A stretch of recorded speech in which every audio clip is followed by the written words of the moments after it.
और चलिए इस वक्त की बहुत बड़ी खबर आपको बताते चले। अर्चना तिवारी पर बहुत बड़ी अपडेट सामने आ रही है। दरअसल अर्चना की मिसिंग मिस्ट्री सुलझाने के लिए जबलपुर पहुंची है भोपाल जीआरपी की टीम।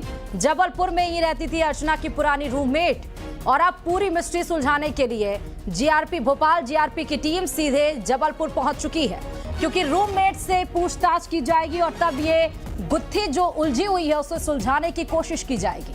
पुरानी रूममेट से पूछताछ कर सुराग हासिल करने की कोशिश यहां पर की जा रही है। गुमशुदगी या साजिश के एंगल पर भी ये जांच होगी, क्योंकि सब शॉक्ड है कि आखिर गई तो गई कहां।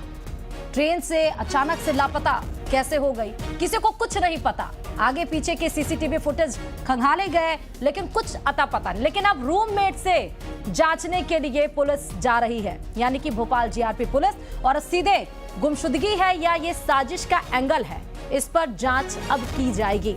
पूछताछ कर सुराग हासिल करने की कोशिश पुरानी रूममेट से होगी। जबलपुर भोपाल की टीम गई है हमारी अर्चना की सहेली से पूछताछ करने के लिए, क्योंकि उसकी रूममेट थी जो 10 महीना उसके साथ में रही है, इसलिए पूछताछ के लिए भेजा गया। तो उम्मीद वहाँ से कोई सुराग मिल सकता है। अब लौट के आए तो क्या बताती है, पूछताछ में क्या सामने आता है। लेकिन सीडीआर डिटेल में सहेली का नंबर कहीं सामने नहीं आया। नहीं, सीडीआर में नहीं आया। उसके परिजनों ने बताया था कि ये सहेली पहले रहती थी, फिर दूसरी आ गई, उस हिसाब से पूछताछ के लिए भेजा गया। और ज्यादा और जानकारी के साथ संवाददाता रमाकांत दुबे इस खबर पर जुड़ चुके हैं। रमाकांत दुबे, अब रूममेट से पूछताछ की जाएगी। जी, पुलिस इस पूरे मामले में लगातार हर एंगल पर तलाशी कर रही है, हर एंगल को खंगाल रही है और जो भी संदिग्ध है, जो भी उनके करीबी है, उनसे पूछताछ की कोशिश की जा रही है।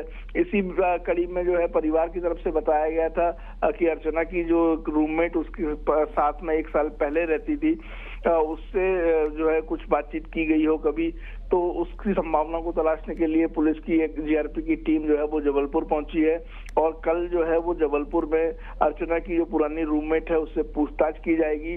पुलिस इस पूरे मामले में गुमशुदगी या साजिश क्या है, इस एंगल को भी ध्यान में रखकर अपनी पूरी कार्रवाई कर रही है और यहाँ राजधानी भोपाल में भी रेलवे ट्रैक पर बाकी जगहों पर भी तलाश की जा रही है कि अर्चना से जुड़ा हुआ कोई सुराग, कोई सबूत पुलिस के हाथ लगे जिससे अर्चना तक पहुंचा जाए।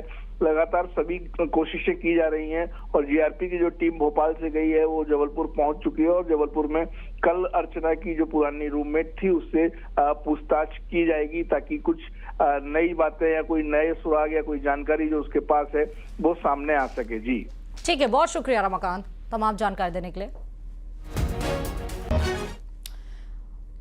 और चलिए अब बात करते हैं इंदौर की, क्योंकि इंदौर में संजय ब्रिज के पास कान्ह नदी किनारे बने मंदिर की मूर्तियां उखाड़कर नदी में फेंक दी गई। शनिवार सुबह जब लोग मंदिर पहुंचे तो मूर्तियां नहीं थी। इसके बाद बजरंग दल ने हंगामा किया।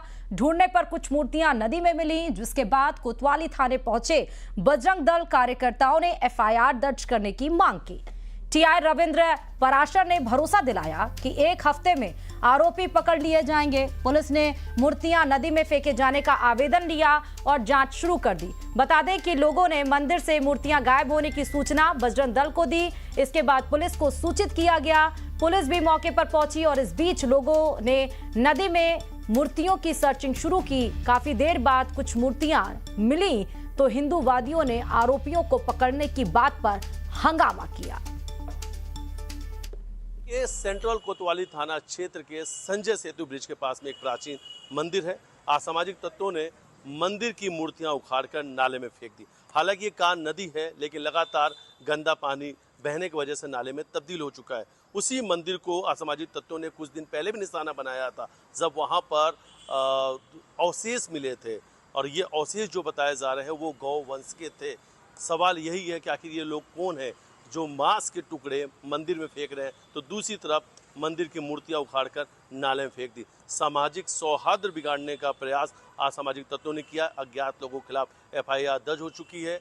स्थानीय लोगों में इस पूरे घटना को लेकर काफी आक्रोश है। सीसीटीवी फुटेज खंगाले जा रहे हैं। पुलिस के अधिकारियों का कहना है बहुत जल्द इन आरोपियों को गिरफ्तार कर लिया जाएगा। और उधर गृह मंत्री अमित शाह